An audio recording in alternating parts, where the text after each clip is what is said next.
Hello. In recent international news, the regional government of Catalonia, an affluent northern region of Spain, called for a unilateral referendum asking its people if they want Catalonia to be an independent country in the form of a republic. The man behind this, Catalonian President Charles Puigdemont, insists upon the right to self-determination. The Spanish government, however, is adamantly opposed to secession, as it violates the Spanish constitution. Many proposals have been made previously, but all have either been dismissed or altered to oblivion. Spain's Deputy Prime Minister, Soraya Sáenz de Santa Maria, believes that this referendum is an empty threat, saying they can announce a referendum as many times as they want, and put it back as many weeks as they want, and hold as many events as they want, but the referendum is not going to take place. As of June 9th, the vote will occur on October 1st this year, and the numbers show a chance at passing. In a poll held 3 years ago, more than 80% of the Catalonian participants were in favor of independence. However, only about 50% of the region's eligible population voted. A previous referendum, supposed to be held on November 9, 2014, was ruled illegal by the High Government, but was carried out anyway by then Catalonian President Artur Mas. In March 2017, he was found guilty of breaking the constitutional law and was banned from public office. Puigdemont is willing to reach the same fate. A drastic solution for the High Government could reside in Article 155 of the Spanish Constitution, which allows the Spanish government to suspend regional autonomy, going so far as to be able to close schools and control regional police. Unfortunately for Puigdemont, Europe is with the government. Advisors to the Council of Europe told Puigdemont that the secession must be carried out in agreement with the Spanish authorities and in full compliance with the Constitution and applicable legislation. This referendum is one of many political uprisings in recent years, including those of the Arab Spring in 2013, Scotland's vote for independence in 2014, Brexit, and the Venezuelan conflict this year. But let's take a closer look as to why this is occurring. The main reason for this revolt is Catalan, right here, is its difference with the rest of Spain. It has its own language, Catalan, which is quite different than Spanish. It has its own culture, which is a blend of Spanish culture and French culture due to its proximity. And altogether, this forms a pretty strong independence movement that has a very large following. So, hello. I would like to ask you a couple questions about the Catalonian secession movement. First off, do you think that they have the right to declare self-determination even though the Spanish Constitution disallows it?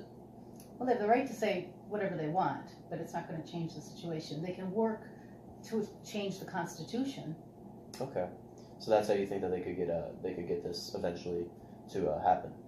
That would be the way to work towards it. Yes. Okay. Second, do you think that other secessions and other secessional movements of recent, such as Brexit, will affect the outcome of this referendum on October 1st, as opposed to like previous outcomes, such as in 2014 when it failed? I think what it'll do, the recent activities will energize the Catalonians to, keep trying and just bolster their effort. I don't think it'll change the outcome. I think the outcome will remain the same. Okay. My final question. Do you think that this referendum, which is sanctioned by the regional government, counts as freedom of speech? I do. Referendums are a way for the populace to express their desires for changes. And this may be some way that they could actually get change with the Constitution through more... This could be the first step, yeah. Okay. The bottom line is they have to work on the Constitution. As opposed to. Yeah, that's the base for the entire society, so, yeah. Okay, thank you. You're welcome. In conclusion, I feel my interviewee said it best, that the wave of political uprising these Catalonians are riding upon can only help them so far. As we see in the past, most of their secession movements have failed. They must work on amending the Spanish Constitution before they may legally succeed, especially without the support of Europe. I look forward to seeing how it goes for them.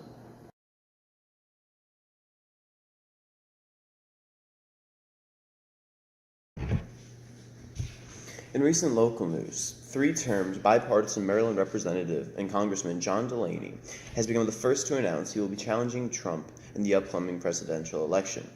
After graduating from Georgetown Law and becoming the youngest CEO in New York Stock Exchange history, Delaney ran for Congress back in 2011. He was unknown at first, but with crucial endorsements from the former President Bill Clinton and newspaper Washington Post, he won the seat in a district that was supposedly redrawn to be more difficult for Democrats, and became one of the few congressmen in history to have run a company. This reflects in his campaign, which centers on Washington becoming more entrepreneurial, founding a new economy. Delaney has already run into the same obstacles former Governor Martin O'Malley faced when he launched an unsuccessful campaign for Democratic nomination 2 years ago. Namely, both figures outside of their states are relatively unknown. In addition, Delaney is running for Democratic nomination after spending most of his time in Congress as a centrist. This does not faze Delaney, as he says, "I know what I'm getting into. I want to do all the hard work to earn people's trust, to listen to them, and I feel like as I run this campaign over the next couple of years, people will get to know me." Ron Klain, Joe Biden's chief of staff, who knows Delaney personally and professionally, is also confident due to the irregularities of the previous election, saying, I think that we're going to see in 2020 a pretty broad array of people putting themselves forward, given the fact that someone who had 0% chance 3 years ago is now our president. Adding, every presidential campaign is a long shot. Delaney will have to work hard to win back the Democratic support. For example, Delaney's support of Obama's trade agreement with Pacific nations angered the labor unions he had built his congressional platform upon. Delaney's absence from the governor's race next year could also open paths for other like-minded centrist candidates, including such as Larry Hogan and Amy Hobert. Let's see what the average voter thinks about Delaney's campaign. Hi. So, do you remember the congressional election in 2011? 2011? Yeah. Barely. Okay. Do you remember if you voted for John Delaney? I did not. Okay. Did you not vote for him because you didn't know where he stood on any of the issues? He was relatively unknown. Yes. Okay. Do you consider yourself a Democrat or Republican? Republican. Okay. Would you consider voting for him in the upcoming presidential election? I don't know him well enough. Okay. Do you think that he will be able to overcome the obscurity that has obviously plagued him in any of his other campaigns? Yeah, that's I guess possible, but he has to get out there and make himself known. Yeah, so that was the main issue with his previous runs. Mm-hmm. That's what he's got to change. All right. Yep. Okay. Thank you. And there we have it. In order to be successful in the upcoming 2020 election, Delaney must begin to spread his name and ideals. Because of his background in Wall Street, Delaney has the capital to run a relentless campaign. In fact, the congressman intends to visit Iowa next month to campaign at the state fair. He also expects to hold a Facebook Live event from his hometown in New Jersey. Regardless, Delaney has a long road ahead of him to the White House.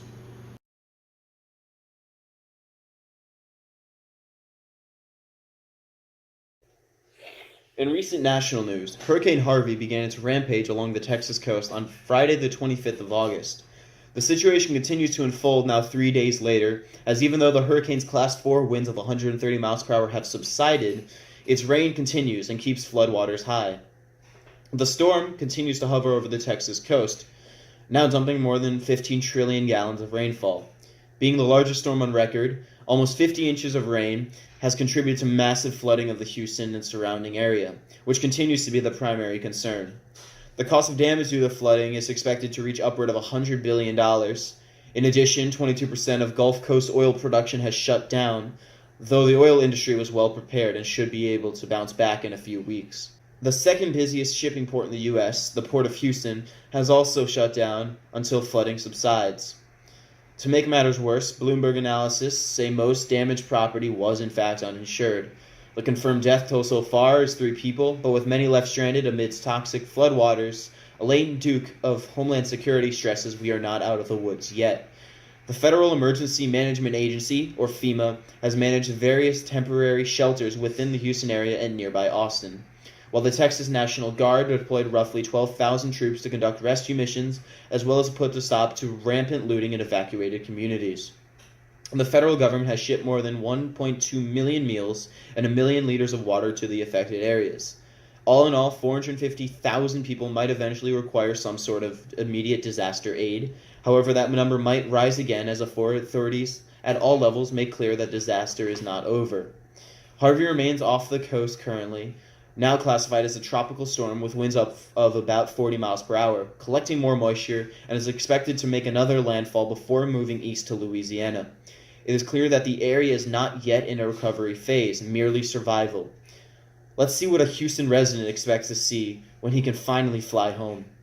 Hello. Hi. I'd just like to ask you a couple questions about the Hurricane Harvey, considering you live very close to the affected area, actually in the affected area. So, give me a sort of a breakdown of where you live. Okay, Sugarland, that's where I live. It is the very next town to Houston. Houston, we are actually bordered with Houston. Okay. So most of the people call Houston, even though they live in Sugarland, because of the bigger Yeah. city recognition. So that's where we Okay. live. Yeah. So, a lot of counties have been affected, including just the Houston area. I assume the counties around it are also. Correct. Houston is in Harris County. We are in Fort Bend County. They both are very much in the path of the hurricane. Okay. All right. Are you concerned about your house and your neighborhood, maybe your neighbors? Absolutely. Like when we heard, it was a little late response since we were traveling, but when we heard, it was first thing was that who is around and who is not, and I started getting emails from my neighbors, and we were communicating through our neighbors that what precautions can be done. Like we have a pond in the back, which is going to be something which of our concern, and our neighborhood concern, that like the water rise over there can go into the. So there was an active communication. It started soon after we heard the hurricane is coming, and luckily it is not hurting the subdivision where we are, but surrounding our area. Gosh, it is a mess. It is huge. So you've had communication with people who are currently kind of in the relief effort. Oh yes, both ways. Those who were helped by the relief effort and they are in the safe zone, and those who are providing, both are being part of the community. Yeah. We've known a lot of those people for a long time. That's good. How did you prepare? Were you prepared for this beforehand in any way? I think living in Houston and knowing the rain patterns, we always, I think, Houston is always very gracious to have that kind of a thing, and then of course solid community support. People do keep little bit extra food and water in their garage or in their supply for any disaster. For any disaster. It can also it can be hurricane, and hurricanes do develop at a very short time, or rain. Certain times rain can also restrict us in our homes. And the common sense over there is that you should, whenever these kind of calamities happen, stay away from the roads as much as you can. Okay. And finally, what do you expect it to be like when you return eventually, assuming you can get a flight there? Very first thing is this, that at least because of the communication, I know that my house was not under the water and everything. I also know who is where in terms of my friends, family, and the community people. Everybody's safe. So very first thing which I want to do is once I will reach over here, even though we opened our house where all the people over there, friend, family, they are staying at our home first. After finding out that they are all safe and they are at a returnable condition, I would like to go with my family and take care of all those people who are affected and are lodging in different areas of the city. Okay. So probably it's going to be the volunteer effort which is going to be making our city better. All right. Well, thank you. In conclusion, the Gulf Coast has a ways to go before recovery can even begin. However, after learning from their mistakes during Katrina, FEMA was much more prepared for Hurricane Harvey, and most displaced residents are being given proper assistance. We will see how it unfolds in the next couple of days.